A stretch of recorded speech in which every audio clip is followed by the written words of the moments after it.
वंचित बहुजन अगाड़ी के रियासती तर्जुमान और नांदेड़ हल्के जुनूब विधानसभा के वंचित के उम्मीदवार फारूक अहमद ने आज वाजे गांव का दौरा किया।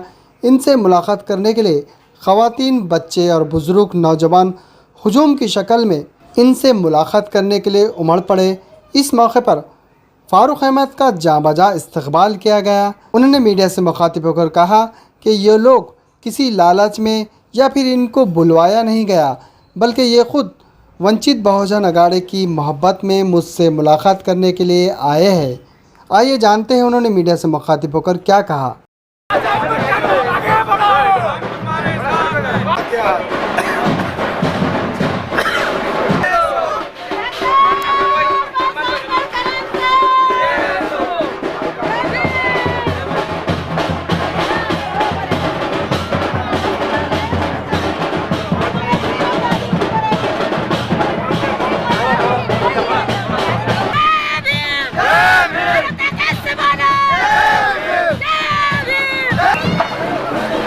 क्या भाभी आएगी?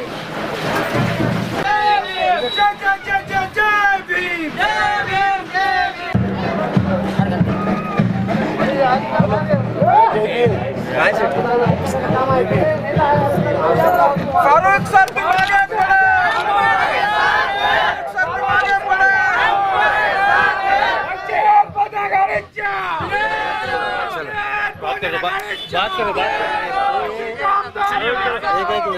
बात चलो।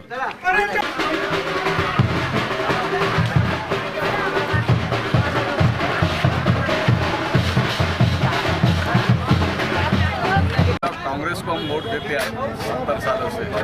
कांग्रेस समझते हैं कि मुस्लिम को सिर्फ डरा धमका के वोट देते, तो ये हमारे फारूक भाई साहब आए, एक नया चेहरा। कुछ लोगों के ने अभी तक फॉर्म नहीं भरे थे, कुछ अपने भी लोगों ने फॉर्म भर डाल दिए, मगर ये समझना नहीं कि फारूक भाई के सिवाय वोट वाजे उससे मिलने वाला किसी को भी नहीं। आमदार हमारा है 17 पार्टी मेंबर है ग्राम पंचायत के। आमदार सिर्फ पूछता कि सरपंच बाकी 16 मेंबर को कुछ भी नहीं पूछता।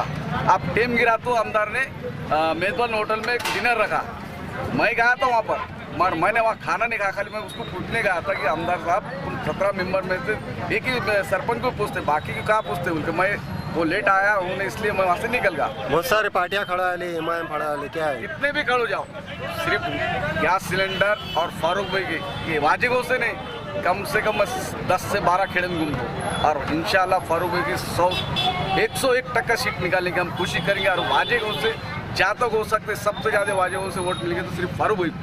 इतना बोल के मेरे 2 शब्द खत्म कर 41 आगे बढ़ो। अल्हम्दुलिल्लाह आज हम जुमा की नमाज वाजे गाँव में पढ़ेंगे, ऐसा हमारे कोर ग्रुप में लिखे थे। तो अल्लाह का फजल करम है कि जब यहाँ पे हम नमाज को आए, ये तना मिली, तो हमारे दफ्तर का जिसका भी इब्तिदा भी नहीं हुआ, ये दफ्तर देखने के लिए हम निकले। तो अल्हम्दुलिल्लाह वाजे गाँव के नौजवानों ने, ताजिरों ने, यहाँ के रिहायशी लोगों ने और सभी जात मजहब के लोगों ने गर्म इस सरगर्मी से हमारा इस्तकबाल किया, पटाखे फोड़कर, ताशे वगैरह से। अल्हम्दुलिल्लाह कई लोगों को ऐसे इवेंट बनाने पड़ते हैं, लेकिन अल्लाह ने ऐसे असबाब बनाए हैं कि लोगों के अंदर खुद हमको एक रोश और एक जोश नज़र आ रहा है। जोश इस बात का है कि पहली बार एक मुस्लिम कैंडिडेट को कोई सेक्युलर पार्टी ने वोट दिया और अपने वोट, टिकट और वोट दोनों देने का दमखम वंचित बहुजन अघाड़ी ने दिखाया। और ये 5 साल की मेहनतों का अल्हम्दुलिल्लाह नतीजा है कि अवाम ने अपना दिल बना दिया है। आज जो बॉर्डर पे ठहर कर सिर्फ देख रहे थे कि चुनाव जैसे करीब आएंगे, राय बनाएंगे, लेकिन जब उनको ये दिखा कि हम जब जीतने के लिए लड़ रहे हैं तो कुछ लोग हमको हराने के लिए आ रहे हैं, तो अल्हम्दुलिल्लाह लोगों के अंदर ये रोश मोहब्बत में तब्दील हो गया। और आज हमको जो तायद है, कहीं पर भी जा रहे हैं तो जो लोग दूर से देखते थे अल्हम्दुलिल्लाह करीब आके गले लगा रहे हैं। अल्लाह का करम है कि जैसे कहते हैं कि हमको लगा था कि ये शर होगा, लेकिन अल्हम्दुलिल्लाह वो खैर का निकला, क्योंकि जब हम अच्छी नीयत और इखलास के साथ में कोई लड़ाई को लड़ते हैं तो अल्हम्दुलिल्लाह अल्लाह असबाब ज़रिए बनाता है, अल्लाह की मदद आती है। आज हमको यकीन हो गया कि बिना प्लानिंग के, बिना नियोजन के सिर्फ नमाज अदा करने के लिए आए, और जब बाहर निकले तो एक हुजूम बन गया। लोगों ने बहुत ही अच्छा इस्तकबाल किया। मैं वाजे गाँव की सभी माँ बहनों से और उनकी शिकायतें भी रखी।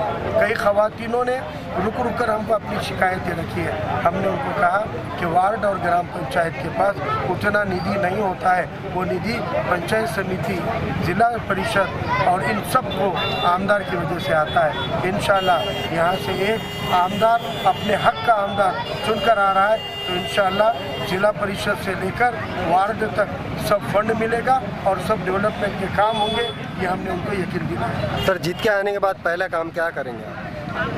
हम जीत के आने के बाद इंशाअल्लाह 50% मसले मसाइल जो दलित मुस्लिम बस्तियों के हैं वो अपने आप हल हो जाएंगे, क्योंकि वो हल इसलिए नहीं हो रहे, उनको कोई पूछने वाला नहीं है। प्रशासन को लगता है क्या होगा अगर हम दलितों की बस्ती में विकास नहीं करेंगे, क्या होगा मुसलमानों की तरक्की नहीं करेंगे, अगर मुस्लिम एरिया में तरक्की नहीं की, उनकी नालियाँ बोगस कर दी, उनकी सड़कें कागज़ पे बना के खा भी ली, हमको कौन पूछने वाला है। लेकिन जब एमएलए आता है तो फिर वो वार्ड के नगर सेवक का नहीं, वो सरपंच या नगर अध्यक्ष का नहीं, वो उन सब के भी ऊपर होता है। और प्रशासन को सवाल पूछने का और हिसाब मांगने का हक एमएलए को होता है। इंशाल्लाह जिस दिन चुन कर आएंगे उस दिन प्रशासन को मालूम पड़ेगा कि इनको हिसाब मांगने वाला आ गया है, तो इंशाल्लाह उसी वक्त और उसी दिन से पूरे मसले अपने आप हल होंगे।